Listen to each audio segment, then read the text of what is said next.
Okay, so somebody asked for number 26 on the review packet for Math for College Readiness. So what I did was I put the problem on a board here, and it shows step by step, and it gives you some notes on the side so that you can see what you need to be doing. So here's your original function right here. And it says that f of x equals negative 49. So you need to plug that value in for f of x. That's how I get the second step here.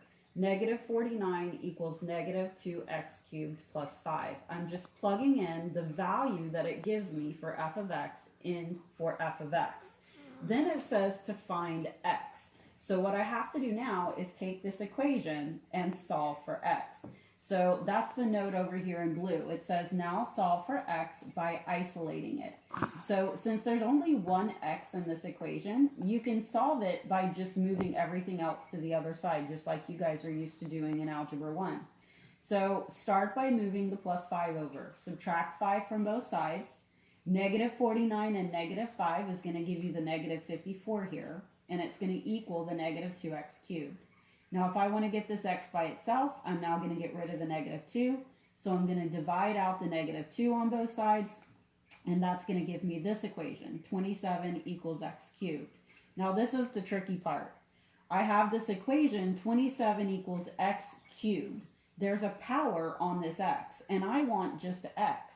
So there's a couple different ways to do this, but I wrote in green, I think, probably the easiest way to think of it.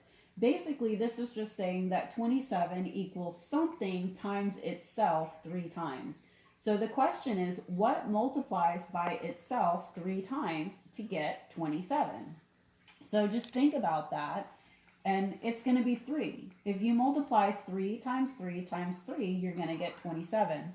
So x is going to be 3, okay? Now, if you're not sure you did something like this right, you can always check it by plugging in. All your equations you can always check by plugging in. So just take your value for x, which is 3, plug it back into your original equation, and you'll see that it does check out if you plug it in. Okay, so that's number 26 on your review packet.